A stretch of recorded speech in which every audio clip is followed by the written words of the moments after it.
அனைவருக்கும் வணக்கம். Welcome to my divine energy channel. I'm Jessica. 11 September 1977 இந்த சிறப்பு நாளில் திருமணம் 48 ஆண்டுகள் ஆகின. எனது நம்ப முடியாத பயணத்தை பற்றி சிந்திக்க சிறிது நேரம் ஒதுக்க விரும்புகிறேன். எங்களை சுற்றி உள்ளவர்களிடமிருந்து பல விமர்சனங்கள், தீர்ப்புகள், சந்தேகங்கள் சொல்லுவாங்கல்ல, வாய்க்கு வந்த என்ன வாய்க்கு வருதோ அதை கொச்சைப்படுத்தி பேசுவது. என் திருமண வாழ்க்கை பயணம் எளிதானதல்ல. இப்போ ஒரு கல்வியாளரின் அடிப்படையில் இப்படியெல்லாம் நடந்திருக்கலாம், ஏதோ ஒரு முறையாவது உங்க வாழ்க்கையில் நச்சு நாக்கு உள்ளவர்கள் பல வருந்தியை கிளப்பி இருப்பார்கள் அல்லவா? மேலும் இதை பற்றி பேசுவோம்.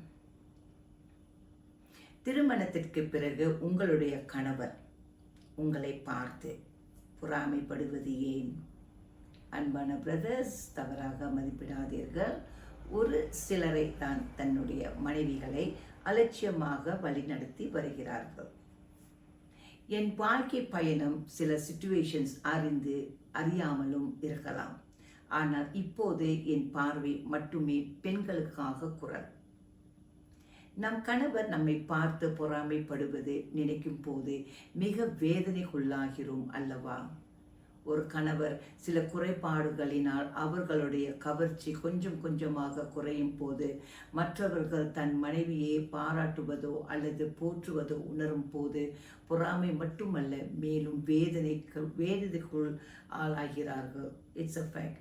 இங்கே தன் மனைவியை வேறொருவரிடம் இழக்க ஒரு சூழ்நிலை ஏற்படும் என்று பயமும் பொறாமையும் அவமானமும் மன உளைச்சலுக்கு ஆளாகிறார்கள். ஒரு மனைவி நண்பிகளுடன் அல்லது நண்பர்களுடன் நேரத்தை செலவழிக்கும் போது அல்லது மற்றவர்களிடம் பாசம் காட்டினால் அவருடைய கணவர் புறக்கணிக்கப்பட்டதாக உணர ஒரு சிச்சுவேஷனுக்கு வரலாம். இன்று பல பெண்கள் குடும்ப வன்முறைகள் எதிர்த்து பெண்களுக்காக உரிமை மற்றும் அதிகாரத்துடன் குரல் கொடுத்து வருகிறார்கள். பல பெண்கள் ஆதரவையும் விழிப்புணர்வையும் பெற்று வன்முறைகளை எதிர்த்து நிற்கிறார்கள். பெருமைப்பட வேண்டிய நேரம்தான்.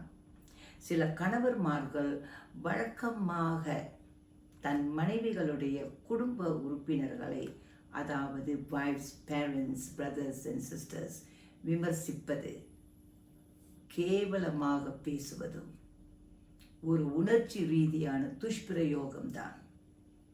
மேலும் குடும்பத்தினரை பார்க்க விடாமல் தடுப்பது உணர்ச்சி ரீதியாக துஷ்பிரயோகத்திற்கு அறிகுறி. மனைவியின் பெற்றோர்களிடம் உரையாடலை நிறுத்தி வைப்பது கொடூரமான செயல். மனைவியின் உணர்வுகள் மதிப்பு கொடுக்காதவர்கள் பல பேர். ஆங்கிலத்தில் இட்ஸ் அன் இமோஷனல் அபியூஸ். இவர்கள் வெட்கமற்ற கணவர் என்று கூறலாம். யாருங்க உங்களுக்கு இந்த அதிகாரத்தை கொடுத்தது? உங்கள் மனைவியின் உணர்வுகளுக்கு நீங்கள் கண்டிப்பாக மதிப்பளிக்க வேண்டும். மனைவியின் பெற்றோர்கள் இல்லாமல் உங்களுக்கு மனைவி உறவு அல்லது கணவன் ஸ்டேட்டஸ் எப்படி வந்தது? Please have a thought at this moment. Thank you for watching. மேலும் பல உத்வேகமான வீடியோக்கள் உங்களிடம் பகிர்ந்து கொள்ள please subscribe my Divine Energy channel and hit the notification bell. மீண்டும் இணைந்திருப்போம். Signing off, Jessica.